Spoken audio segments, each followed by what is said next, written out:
بسم الله الرحمن الرحيم وبه نستعين والصلاة والسلام على أشرف المرسلين سيدنا ونبينا محمد عليه أفضل الصلاة وأزكى التسليم.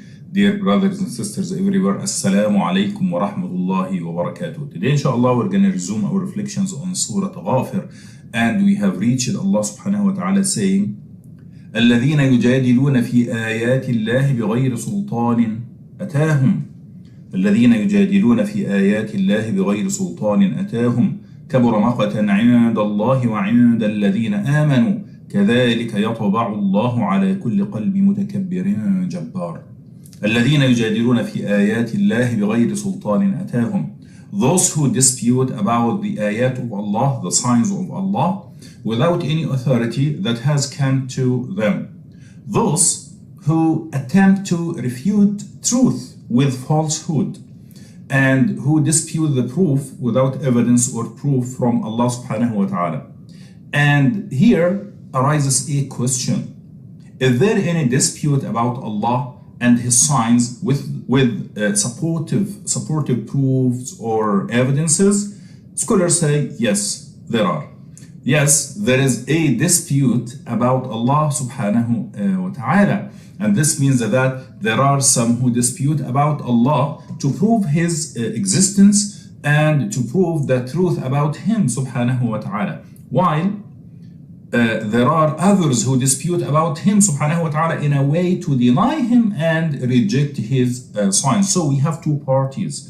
One party that tries to prove the existence of Allah subhanahu wa ta'ala and His oneness and the truth about Him, and another group of people, another party that disputes about Allah subhanahu wa ta'ala in a way to deny Him, to deny His existence, and to reject His signs. And I believe we have mentioned earlier that the word ayat, الذين يجادلون في آيات الله, the word ayat is the plural form of the word ayah, and ayah means a mark or a sign or even a miracle. And here ayat can be understood in three different things. They are different, but they are related as well. The first meaning is the universal signs that indicate the great power and the absolute wisdom of Allah subhanahu wa ta'ala, the creator of all and the creator of everyone and of everything. Allah subhanahu wa ta'ala is the sole and the only Lord who has all might and pride. Allah subhanahu wa ta'ala, praise be to Him. The second type of ayat is the signs of the miracles, which Allah subhanahu wa ta'ala, as we mentioned earlier, which Allah subhanahu wa ta'ala gave to His messengers and the prophets to support them in their right claim to have been sent by Him to guide humanity to the right path, the path of Tawheed and belief in Him subhanahu wa ta'ala. Then the third meaning of the word ayat, or the third type of the ayat or the signs of Allah subhanahu wa ta'ala, is the signs that contain the rulings and the commands set by Allah, like the ayat of the Quran, which are set by Allah subhanahu wa ta'ala to regulate the life of everyone on earth. But here again arises another question, which is about which of these ayat they were disputing or arguing. They argued about the signs of the miracles, and described them as magic. So whenever a prophet or a messenger comes to them, they accuse him of being a sorcerer or a magician, and that the miracles that he brought with him were nothing but sorcery and magic. And we can easily refute this. This can be easily refuted by saying that the one who could work magic on the people and charm them, why didn't He work His magic on you as well to believe in Him, and the game is over? They also argued about the signs of the rulings, but why? This is because every ruling that is ordained by Allah subhanahu wa ta'ala would prevent the tyranny of some against the others. And this goes against the interest of the people of tyranny and pride on earth. And As for the universal signs which prove the might and the power of the Creator, such as the sun, the moon, the stars, and others, there is no way for them to argue about them. And that's why they didn't dispute or argue about them. And we can see this in the story of Prophet Ibrahim sallallahu alayhi wasallam with the Nimrud, when he challenged him to make the sun rise from the west. And he told him, if you are a true God, yeah, as you falsely claim, so bring the sun from the west and not from the east, as Allah subhanahu wa ta'ala orders the sun to come out from the east. Then Allah subhanahu wa ta'ala says, رَمَقَةً عِنْدَ اللَّهِ وَعِنْدَ الَّذِينَ آمَنُوا. It is greatly hateful and disgusting to Allah and to those who believe. Allah subhanahu wa ta'ala will hate them with the utmost loathing, and the believers too will despise those who are like this and whoever is like this. And hence, the matter becomes very, very clear that the duty of the believers is to despise those who dispute about the signs of Allah without any evidence, proofs, or authority.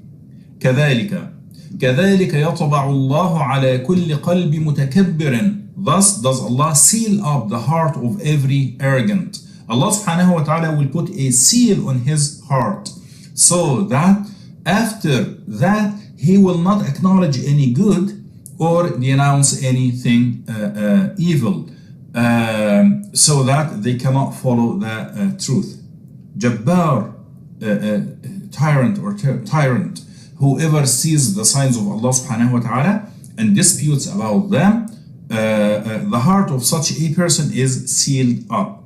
And we ask Allah subhanahu wa ta'ala, we ask him subhanahu wa ta'ala to not seal up our hearts and make us from among those who do not dispute about the signs of Allah subhanahu wa ta'ala, and those who listen, and to make us from among those who listen to the statements and follow the best of them.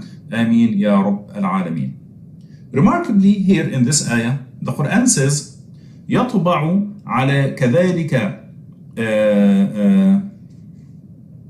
يطبع على كل يطبع الله على كل قلب. يطبع الله على كل قلب. كذلك يطبع الله على كل قلب. The heart of every arrogant.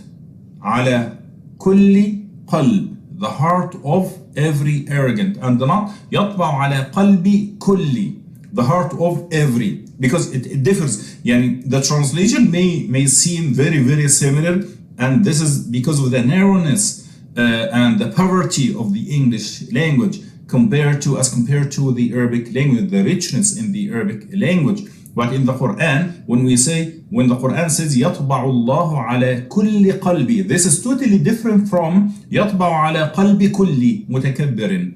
This is because the sealing contains the whole heart and not just a part thereof or some of its parts. It's an all-inclusive sealing up that covers the heart and contains it. And we seek refuge with Allah subhanahu wa ta'ala, and we seek refuge in Allah subhanahu wa ta'ala from this. Ameen.